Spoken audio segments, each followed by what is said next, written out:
Bonjour à tous et bienvenue à cette capsule Excel dans le cadre du cours de méthode quantitative. Capsule qui vise à présenter comment coder des données suite à la réalisation d'un sondage. Vous avez devant vous un document Excel qui est ouvert et la page présentée est un questionnaire qui fait partie d'une étude qui a été réalisée auprès d'étudiants d'Édouard-Montpetit en méthode quantitative à la session automne 2013. Le questionnaire ici est inséré directement dans une feuille Excel. Vous pourriez toujours coller un questionnaire Word à l'intérieur de la feuille Excel. Ce qui est important, c'est d'indiquer au bas, dans l'onglet qui définit la page, qu'il s'agit bien d'un questionnaire. Donc, si on regarde la question 1, de quel sexe êtes-vous? Les réponses qu'on a possibles, masculin, féminin. Dans la question 2, c'est exactement le combien d'heures vous avez travaillé. Ici, ça va être une quantité numérique.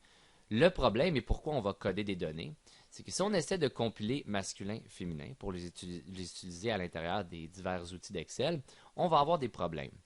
C'est facile d'utiliser des valeurs numériques. Utiliser des valeurs qualitatives, ça devient un petit peu plus compliqué. D'où le fait qu'on va coder des données. Si jamais je faisais un tableau de données brutes, donc directement rentrer les réponses des répondants, qu'ils soient qualitatives ou quantitatives, on se retrouverait avec un tableau comme celui-ci. La première colonne, les unités statistiques. Ici, c'est les répondants, donc la première personne qui a répondu, deuxième, troisième. À droite, les réponses aux différentes questions. Donc, sur la première ligne, évidemment, on a les questions. Important de faire des abréviations claires. On veut être capable d'utiliser ce tableau-là de façon efficace. Donc, j'aurais pu même rajouter Q1, Q2, Q3.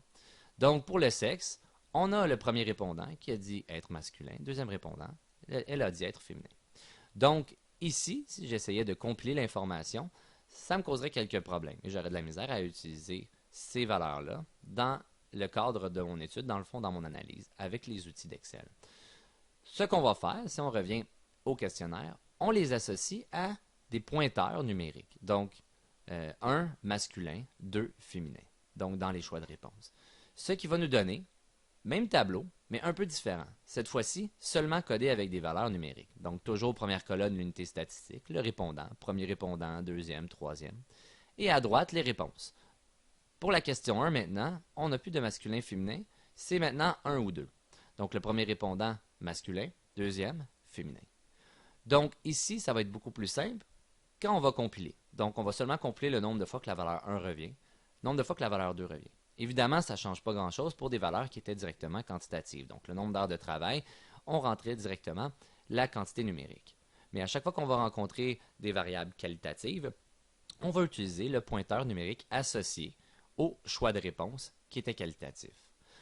Maintenant, on va pouvoir utiliser chacune des données entrées et les insérer dans ce qu'on va appeler un tableau croisé dynamique et les utiliser à l'intérieur des divers outils d'Excel.